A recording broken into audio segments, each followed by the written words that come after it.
Hello, everybody. I'm Sue Kahn, the Executive Director of NTSAD. And I'm just going to wait another minute or two to let a few people sign on. So we'll just have a little quiet.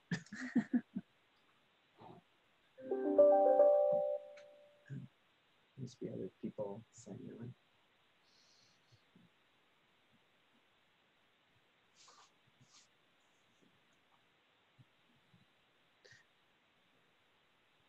We're just waiting another minute for a few others to sign on, and then we'll get going.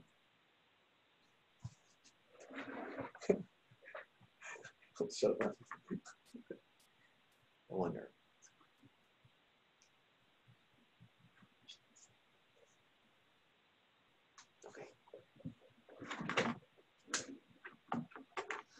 Okay, well, hopefully we have a timely crowd today so we can get going because we have a lot to cover. And thank you so much for joining us from around the world for our third webinar in our Be Informed series. And today we're very grateful to Dr. Kurt Scribner for taking his time and speaking to you about a topic that's very timely and relevant for our families now that we're starting clinical trials. So Dr. Scribner's talk is, what is the FDA and what is it doing? So his talk's going to be about the regulatory process, including what the FDA and other agencies do and what they look for in running clinical trials and in improving new drugs. Dr. Scribner is an internist by training with more than 30 years of drug development experience. He first started in regulatory affairs when he spent about 10 years at the FDA in the Center of Biologics. Since that time, he has worked in small biotech companies, which is where I met Kurt, and has been a strategic clinical and regulatory consultant to many very small and very large companies. Most recently, he has been focusing in the development of therapies for rare and very rare diseases, both with gene therapy and small drugs. He is an independent consultant with his independent ideas and does not work for any specific company. So before I hand this over to Dr. Scribner, I'd like to remind you to please keep your microphones on mute and your cameras off during his presentation. Afterwards, there will be about 15 minutes for a question and answer session with Dr. Scribner. So please submit your questions through the Q&A feature at the bottom of your screen. And lastly, this webinar is recorded and will be posted on NTSAD's website next week. So thank you. And Dr. Scribner, I'm handing it over to you. Thanks, Sue. Good afternoon, everybody. Good afternoon, good evening. It's my pleasure to be here. Let me share the slides here as we get started. My goal today is to talk about what goes on the regulatory agencies, because it always appears to be sort of a black box. It's one of those situations where many of the drug companies and many of the CEOs of the drug companies like to say, well, the FDA or the EMA just doesn't know what they're doing, and they're being very unreasonable about getting things done. We as family members or as people who are interested in these diseases, be they gene therapy or drugs for rare diseases, for GM1, GM2, for all of these issues, can be very confused. And so what I'd like to do is, in a very general way, talk about what goes on with regulatory development. I know that everybody is, yeah, there we go. I know that that people may be very cognizant of what goes on. I know that there are other people who may not have heard about this at all. So I'm going to be relatively general. We can talk about more specifics if they come up, or if things happen, we can have another webinar to talk about specific areas of interest. But today, I would just like to talk about what happens. What do we expect from an approved drug? When we go to the physician or when we go to the pharmacy, we get a prescription for a drug. What do we expect when that comes out? We expect that there are clear instructions, who's supposed to get it, when you're supposed to get it, and where to use it. We expect that the drug is safe, or with known side effects, and we expect that the drug works. Those are our expectations as consumers of these products. So how does that come about? Well, the only people who write the label would be FDA or EMA, European Medicinals Agency. Now, I'm going to be talking about FDA. I'm going to be referring to EMA. They're about the same. We'll talk about them more in just a few minutes. But the important part is that these labels are based on data, which are presented to the Food and Drug Administration or the EMA, which support all the claims, identify the studies that have been done, identify the safety profile, and identify what activity actually occurs. In the United States, for those of us here, it's very interesting because the authority of the Food and Drug Administration comes directly from the Constitution, that is, from the control of interstate commerce. Most of the time, what we need to remember as well is that the rules that FDA makes are frequently based on somebody doing something wrong. As usual, what happens is that we've got somebody has done something wrong, a terrible disaster's occurred. I could go on and on and on about the elixir of sulfanilamide, which brought drugs in development, the horse called Jim in St. Louis, which killed a lot of people with a tetanus and pertussis outbreak at the turn of the 20th century. But today, we'll just talk in general about what goes on at FDA. But the rules are there because somebody frequently has done something wrong. An important thing to remember for all of us is that when somebody has an idea for a drug, there are many pathways to take that forward. But if you don't know how to get it approved, if you don't know how to interact with FDA or EMA, most of those pathways will end in failure. And I believe that that is what happens when we have many of the issues that we see right now with the drug companies saying, well, FDA doesn't know what they're talking about. It's a failure of having an expectation and a knowledge of what FDA expects or of what the science is going forward. As I said before, there are two main regulatory players. There's FDA in the United States. There's the European Medicinals Agency in Europe. Each of these are governmental organizations. They are very highly bureaucratic. They like to check boxes, but they are very, very, very interested in rare diseases. And in fact, they frequently know more about the ins and outs and toxicities and activity of specific therapies than anyone else in the world because they get to see all the data. So they are scientifically sound. They know a lot about the diseases. They really understand what's going on, and that they're very useful and very good partners in how we take this forward. So what are they looking for? By law in the United States, FDA is restricted from approving a drug unless there is safety. That is FDA's first priority. And in fact, FDA frequently and clearly believes that its most important benefit is safety. They want to assure that a drug that's on the market remains safe, but most importantly, they want to assure that any drug that's being taken into clinical studies is safe and that there are not undue risks to the people who are going to be given the drug. We'll talk about how we balance those in a minute. They balance safety against clinical benefit. You could have a very safe drug, no safety issues, but without any clinical benefit. Is that useful? No. Most likely that would not get approved because there's no clinical benefit. On the other hand, frequently you can have clinical benefit, but with significant safety concerns. Now this is problematic. How much safety, how many safety concerns or serious events can be balanced against what kind of clinical benefit?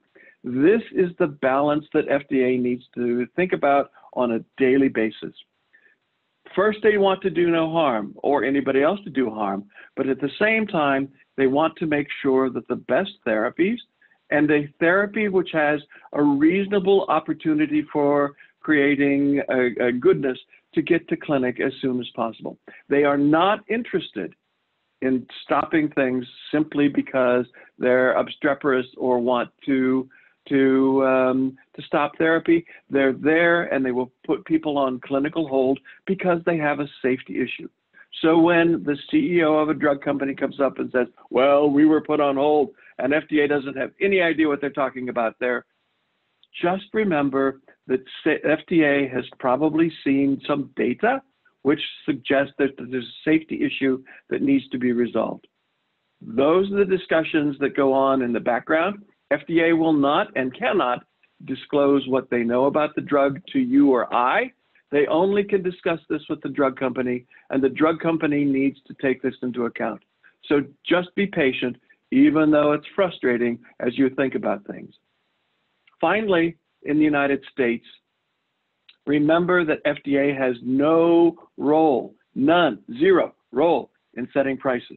That's somewhat different in Europe, but in the United States, FDA has no role there. So when the company says, well, we have been prohibited from charging sufficient amount to do this, that has nothing to do with FDA. That's something else. That's a lot of smoke. And there is a lot of smoke in drug development. So one of the biggest issues or problems that we have to define in clinical development is, what is clinical benefit? FDA defines this as a benefit which is useful for the person being treated. For example, survival.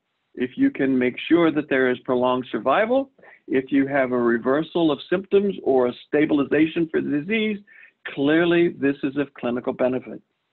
FDA has also started a program which is looking to the patient and the patient's families to help define what's most important. You have physicians who for many years, decades even, have defined what's clinical benefit. Well, in my practice, it would be X, Y, and Z. That may not have anything to do with what we as patients or as parents of children or of others with these diseases may find most important for clinical benefit. And we're going to talk about how we can define those, how NTSAD and CureGM1 Foundation can talk to FDA to make sure that our voice is heard to understand what is clinical benefit, to make sure that FDA understands the importance of a therapy, what is clinically beneficial, and how to communicate it. At the same time, it's important to note that this does not mean that that you can make an approval only on the basis of a laboratory test or a biomarker. Now, many companies believe that that is the most important way to do things, but is that meaningful to you or me? Probably not. Again, this is an area where small companies, and in fact some big companies, do not understand the FDA's requirements. So you hear a lot about biomarkers. That could be a whole area of discussion with another seminar, but let's just say that it's not just a change in a biomarker or a lab function which will get somebody approved. It's going to be an objective sign of clinical benefit and subjective signs from the patient that something appropriate is going on. What does FDA expect? FDA expects that the drug is going to be durable, that there's going to be that the effect is seen in a large number of subjects, and that it is differentiated from the normal course of the disease. What does that mean to us? That means that FDA will expect that there is a control. That is, some people will get treated, some people will not. We'll talk about that. But that there is an understanding of what the normal natural history of the disease is. This is an important question that is useful for NTSAD and the families and all of us to help communicate to FDA, because we need to identify that in the normal course of this disease, of Tay-Sachs, or of any of the other diseases that we're worried about here, we know what happens almost all the time, or 90% of the time, or occasionally, so that when we run the clinical trial, we can demonstrate a clear clinical benefit which is different and above that that's seen normally. So let's talk about controls. Everybody talks about a placebo control. A placebo is something that looks like, is identical to, is otherwise not differentiated from the drug that's being given. Why do placebo-controlled studies?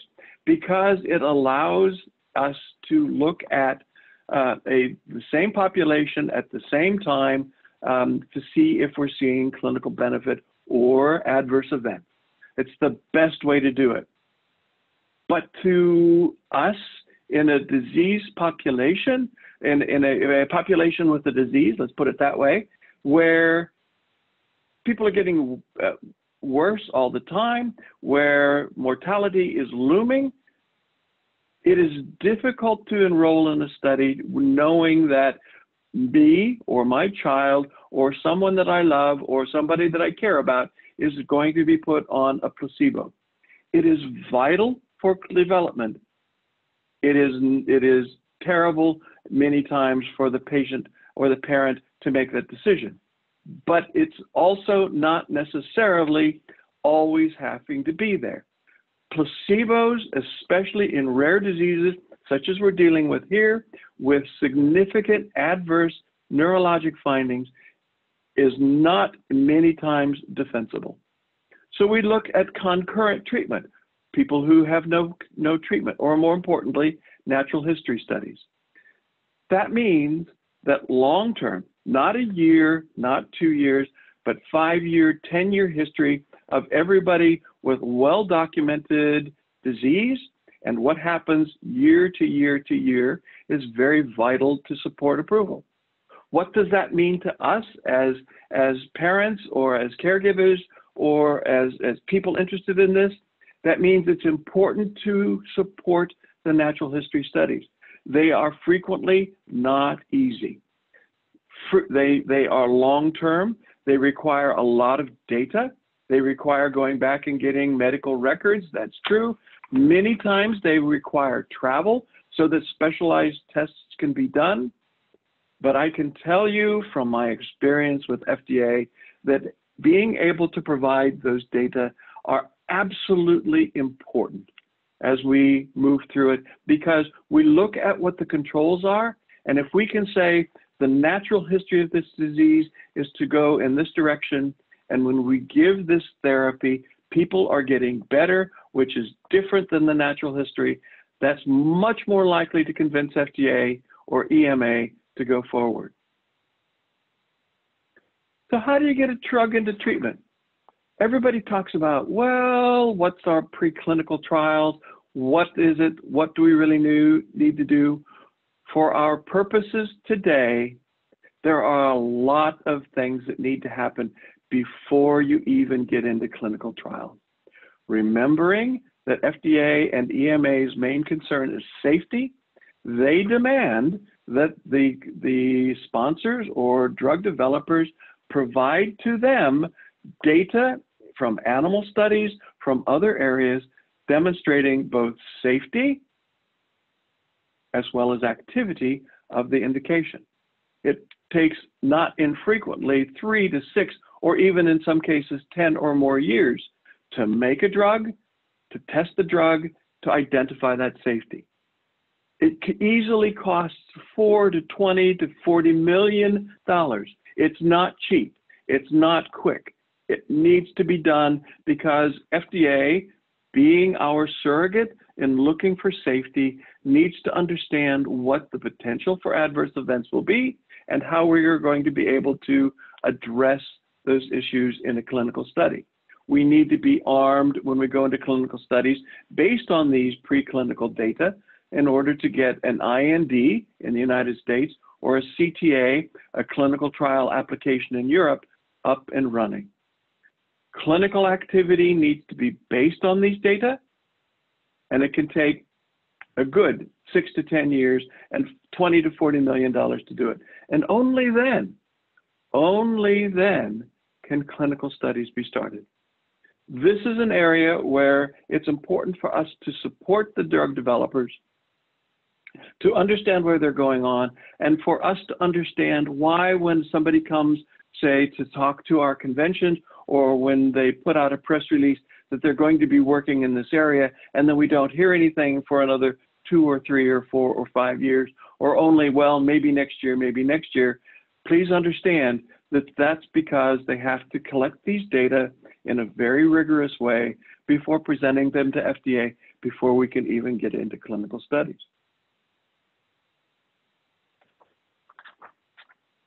I could go on and on and on and on about clinical studies and how to get that started. I can bore you, I can put you to sleep, but the important part to remember is that early clinical studies are very tense areas. It's the first time a drug has gone into a human. Yes, we have animal data. Yes, we have safety data. Yes, we think we know how it goes on. But from a company point of view, it's the first time it's gone into human. And it's it's important the companies believe to take this slowly, to make sure we understand what safety is and how to take it forward. These studies are frequently dose ranging. In gene therapy, it's now clear, we have taken a long time, but we've convinced FDA that it's important that a clinical study with gene therapy start with a dose which is thought to be clinically relevant. That is, an effect can be seen. Not many years ago, 4, 5, 6, 10 years ago, 5 years at least, at that time, FDA still wanted a no effect dose. That's no longer the case. The companies need to present data that the dose being given in gene therapy is likely to give some clinical benefit. Will it be the ultimate dose? No. But understand, when getting ready to consider whether to go into these studies, that dose will be at least probably effective. The companies want to have a homogeneous population, that is, a population which is about the same, at the same level, at the same potential for reversal of findings. They've had the disease for the same amount of time, that everybody's at about the same area, because the idea is that in these first studies, they want to look at the effect on the drug, and they want to compare in a composite fashion all of those data. If we have people who are at various stages of disease, who are young, who are old, frequently it's difficult to find any good signal to take that forward, which is important for us to take this for approval. The emphasis in the early clinical studies, as always, is going to be safety, safety, and safety. And indeed, it takes time to look at the safety. It is not unexpected in a clinical gene therapy trial that one patient will be studied and will be treated and then will be followed for 3 months looking for safety. FDA expects it, the company expects it. The other emphasis is on defining what clinical activity, what is the clinical benefit? Is there some benefit to the people who are being treated?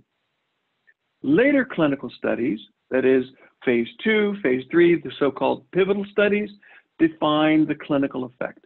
This is in larger groups. This is in a much more diverse population. These pivotal studies are what go forward to support drug development.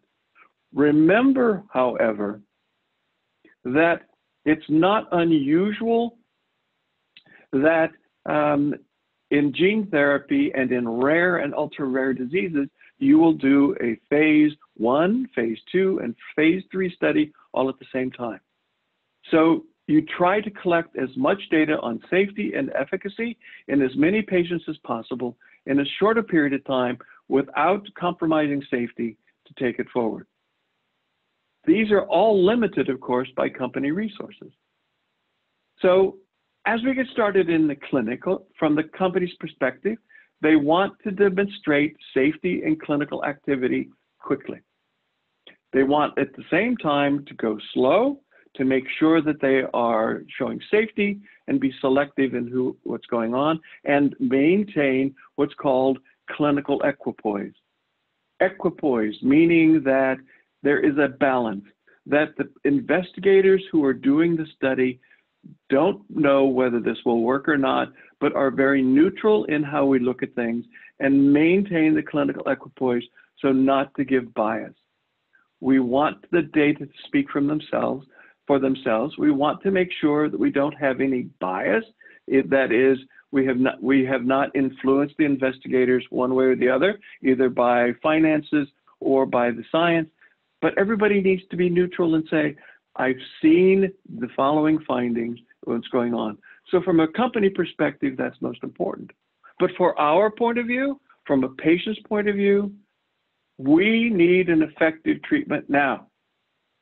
In fact, many times we believe that any safety risk is acceptable, including the potential for early death, if possible benefit is there. And that it's important to enroll everyone as fast as possible. And controls, who needs control? I need therapy for my child. So what do we have as we see on this slide? We have conflict. We have significant conflict of what needs to go on for the public health. That is what the company's doing, how to collect data so that the public at large can finally benefit from this therapy, versus what we're most interested in, and that's therapy for our folks. So this frustration frequently boils over. This is what is difficult from the company side. It's difficult from the patient side. From a company side, their spending is up to $500 million or more with this, and trying to define what's safe and effective in a short period of time. They are concerned about people. They are concerned about getting this to market as soon as possible, not just because they'll make money, but because, in the most part, this is going to be good for the people. But it also takes a very long time to run a trial. At the same time, the disease continues to progress, and it's not being selected. It's difficult to balance the frustration of the company versus not being selected for a study, especially when my child is changing when other people are being studied, either treated.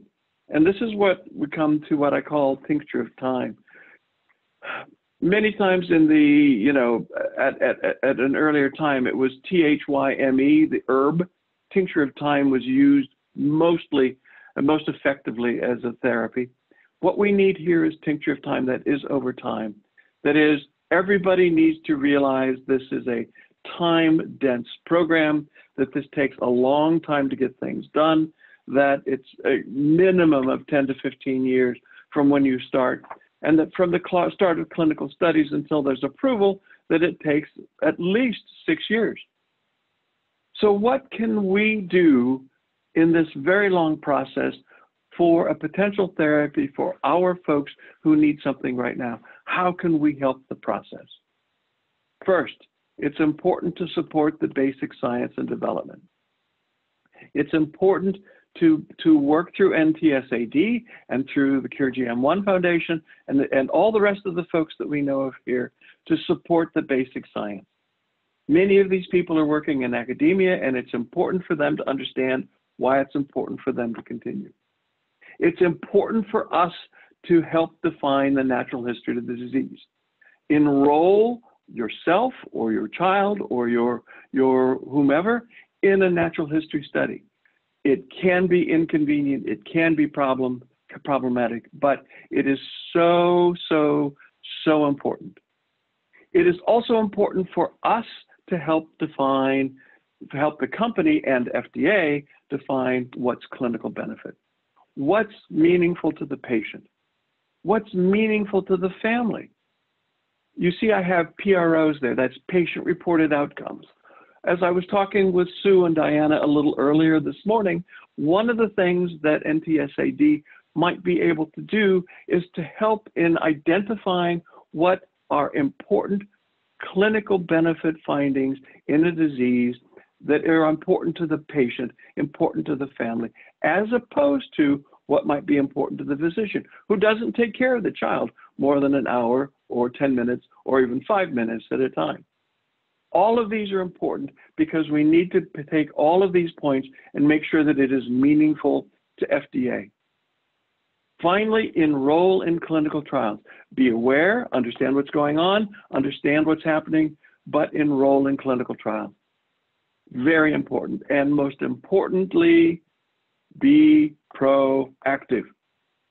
Talk to FDA, talk to EMA, talk to the companies, work with NTSAD. Sue and Diana have a wonderful history of being able to communicate effectively with the companies to make sure they understand what's going on, they understand our position, they communicate to them what our major goals are. So, but be proactive. And, you know, at a later time, we can talk about how is it best, how is it easiest to go to FDA and say, this is what you need to know. So I've outlined a little bit here as to what some of those difficulties are with clinical trials. Understand that FDA is most concerned about safety. They don't want anybody to be put at risk of a serious adverse event that could be preventable without having some potential balancing effectiveness. It takes a long time to collect data to get an IND.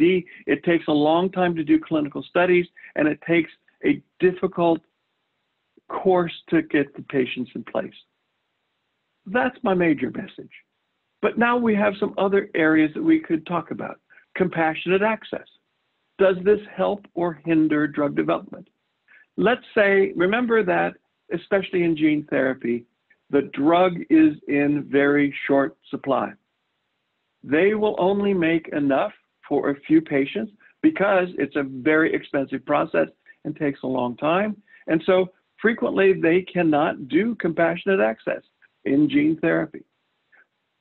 Compassionate access for small drugs may be more effective there, but it is, from my point of view, from a person who's worked in drug development, most effective to use all of the data from every patient in a study to combine those data to demonstrate to FDA or EMA what really is important. When can there be expanded access? Expanded access is not going to occur, as far as FDA is concerned, until there's safety and activity being shown. This is an entire webinar if we need it, but I can also help address that if there are questions. Second, clinical research takes a very long time. Do no harm. That's what physicians are told. But drug companies are concerned, but FDA in particular is concerned because they've seen so many areas where significant adverse effects occurred that could have been prevented. Third point, work as a team. A combined group of parents, of advocates going forward is a very important voice, and it's more important now than it ever has been, as FDA agrees that having patient-reported outcomes is a major part of any kind of approval process. And finally, help FDA understand what's really important to you. Just as an example, Cara O'Neill, who has a child with Sanfilippo disease, actually went and contacted all of the parents in her group to find out what's most important.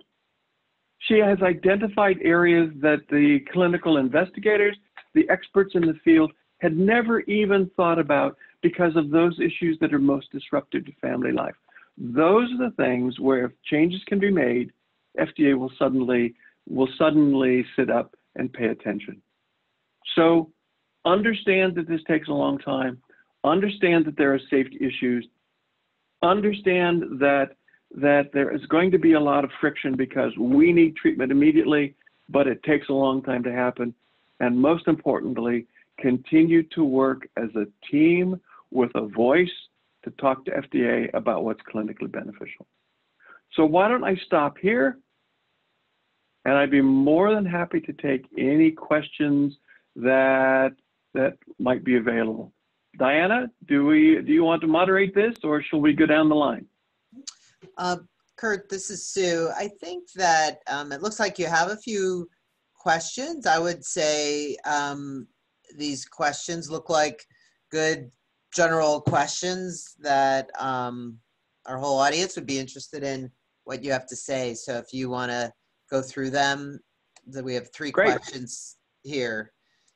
Very good. Barry, thank you very much. Yeah, Barry, thank you very much for these questions. Barry's first question was, if you're in a clinical drug trial, what happens if the drug that is being tested makes the clinical patient worse than before. That happens. Absolutely happens. Most of the time, that means that that patient needs to be withdrawn from therapy. That means that the company needs to go back and seriously reconsider whether or not that drug should be in development, and that the company needs to address whether that adverse event is something that's related to the drug, that's related to the patient or the disease, or is just completely unrelated to it. But it's an important data point that everybody needs to understand as we go forward. Second question that Barry asked, do they do first in human trials before they do a full-blown clinical trial? Yes, but let me qualify that. When there are so few people, when there are 1,000, 500, in one disease I work with where there are no more than 15 or 20 people per year with the disease, you have probably one chance to do a trial. And so you try to do it as effectively and appropriately in a smaller number of patients as possible. All of the data from any trial is going to be combined into the data set that goes to the regulatory authorities. And it's important to realize that with small, rare diseases, you have maybe one chance. And with gene therapy, where you can only treat one time, you have one chance. And so people like to talk about, well, you have a phase 1 trial, which is dose ranging in 10, 15 patients. Then they have a phase 2 trial where you nail the dose, which is fine for drugs in a larger population. And finally, pivotal trials. Notice I say trials plural, where drugs is almost always, Center for Drugs has almost always said you need 2 drugs identifying the same effect before you can get approval. Many people in this area, we've had to think very creatively about how to combine phase 1, phase 2, and phase 3 in a single trial, so that we can take all the data from the few patients that are available, follow these patients for as long as possible, identify safety, and take this forward for an approval with a single trial, not necessarily 3 or 4 or 5 trials or a dozen trials, as is frequently needed for a drug in larger indications. Finally, after you complete the clinical trial, will they tell you if you got the placebo or actual drug? Good question, Barry. This is something that varies from study to study. I am an advocate of making sure that everybody understands what they got.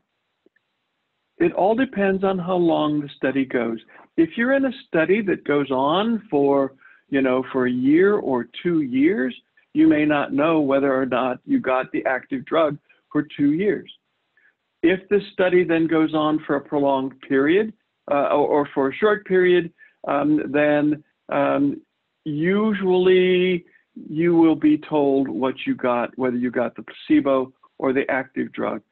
I personally advocate so that in situations like this, you actually can take those people who got placebo after a moderate amount of time, depending on how long the study runs, and then enroll them in a subsequent study where if they got the placebo, they actually get the active drug at a later time. So I hope that answered your question there, Barry, and I'm open to any other questions that might come up. Yes, does anybody else have any questions they'd like to ask? And oh, I see we have one more. Hi, Ryan. Hi, Ryan. This is a good question. But Ryan asks, hi, Kurt. How closely does the FDA and EMA work together? Are their code of practices the same? They work very similarly. In many rare and ultra-rare diseases, in gene therapy, In neurologic diseases, they work very carefully and closely together. Their laws are different. Their requirements sometimes are different, but FDA and EMA regularly talk to each other. And in fact, I know that the neurology division at FDA and the Center for Drugs regularly talks to the neurology division at EMA about drugs that are in development so that they can share data, share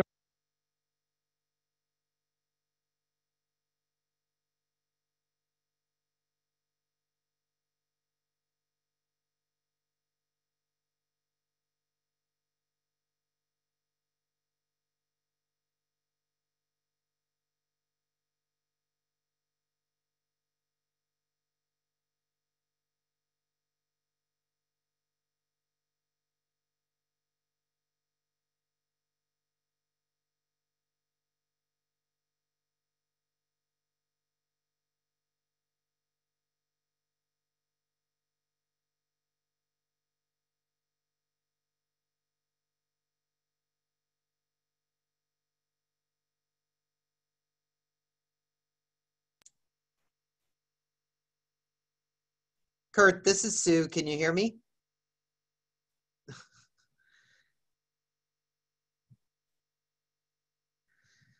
Okay. Now what do I do, Dean?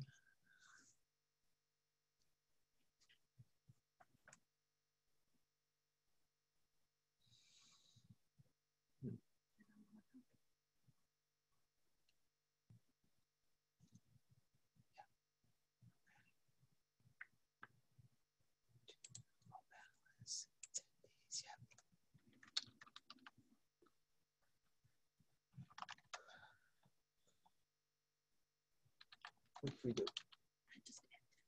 Okay.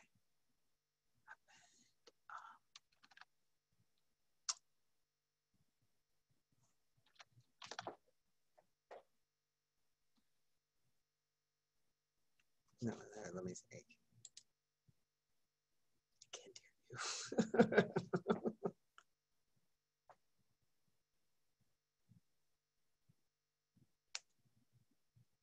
Do you want to call? Oh. Sorry. Hold on 1 minute. We'll see.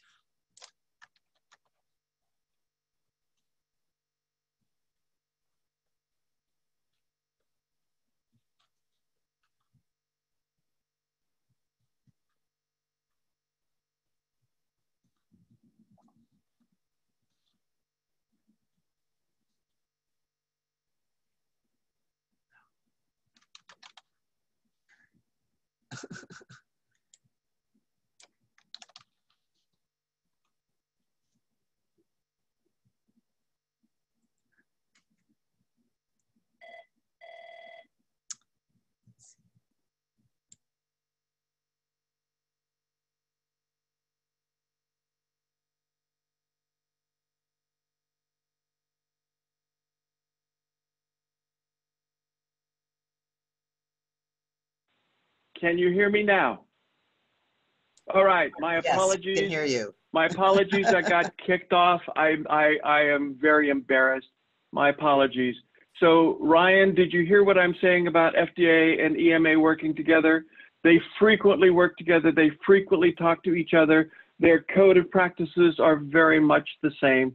So this is something that's very, very useful, especially in rare and ultra rare diseases. So that works very well. Other questions?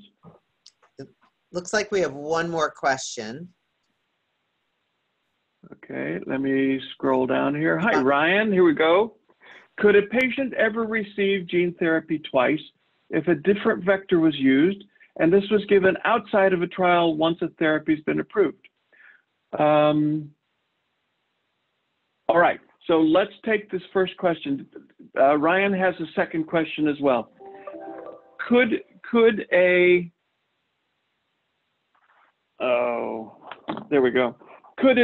patient receive gene therapy twice? Yes, if you have a different vector putting it in, that's a possibility. And people are working on a number of different ways of doing that. In fact, it's been a huge area of interest of mine as to how we can make sure that people can be retreated even with the same vector going forward. So is it possible? Yes. Is it going to happen anytime soon? Probably not, because of the difficulty. Second question, what is the reason trials look for the youngest patients for phase 1? Once results of the safety from the first few patients are sent to FDA, is there an expected timeline for FDA's response for the trial to move forward into the next patient? Okay, so 2 more questions. 1, why do people look for the youngest patients to go forward? That's because the assumption is that in the youngest child, there is still a potential that you will reverse the findings that have occurred so far, and that the disease is not as advanced as before. That is, it would be more likely to be able to see a clinical effect. That's not always the case. Other people believe that those folks that if there's a safety issue, that you need to go to folks who have had disease for a longer period of time. But it varies from company to company, but most often the reason is that they are looking to see if there is reversible disease early. Is that defensible? From a clinical development point of view, yeah, it probably is. Is it reasonable for us? That's hard. Finally, your third question. Once results of safety from the first few patients are sent to FDA, is there expected timeline for FDA's response for the trial to move forward? The question is, or the usual issue is, as soon as possible. FDA understands the urgency of what's going on. At the same time, they have a huge number of trials that are going on at the same time, and they have a small number of people. I think you may have heard that the commissioner has made a request that another 80-some people be added to the gene therapy group, simply because they're so busy, they have trouble looking at things in a timely basis. That is a very real problem, and that sometimes means that the FDA response is prolonged. Also, if there are problems, then you need to think about this very carefully, very in some detail before you let things go. But FDA doesn't hold things up unless there's a safety issue or to make sure that they've got sufficient time to do it. Hopefully that will answer your 3 questions there, Ryan. And now we Kurt, have, I think yep. we have, how about one more question that we have, and then we'll wrap things up. Yep, okay. There was a question here, there it is. Ayusha, do we get a chance to have access to data of any previous child given the therapy to make a better informed choice or decision to enroll or to wait on it? Excellent question. The answer, Ayusha, is probably no. That is, you won't know specific data from a specific child.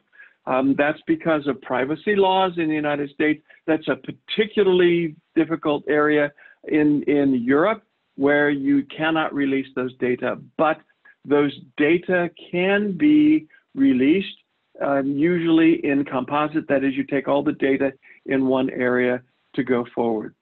But you need to remember that the effect or adverse event rate in one subject may or may not be the same as what you're going to be seeing in any other subjects. So the answer is, making the informed decision is difficult. Ask for a composite of all of the data to date and talk to the company so that they can help you with your decision. Okay. Thank you so much, Dr. Kurt Scribner. That's, I mean, this is a very complicated topic, and I think the excellent questions on many different aspects of this show that there's a lot that people are trying to understand. And thank you for really emphasizing first the importance of safety and how they're focused on that. The fact that it's a long, difficult road, but even though there's some conflict between what companies and patients want, essentially we're all trying to work for effective treatments as soon as possible. I think also, as you mentioned, you know, we're going to next look at what we can be doing to work with the FDA and elucidate the patient voice and to be able to talk about what's really important to the patients. So I think with that, I want to thank all the attendees as well, and thank you for your participation. And so this has been great. We'll continue the conversation. If you have questions for any of the attendees that didn't get answered, you can contact Deanna and she'll be glad to tell you what she knows, and maybe it will provide future topics for our webinars. So that's all for today. Thank you very much. Thank you, everybody. Bye-bye.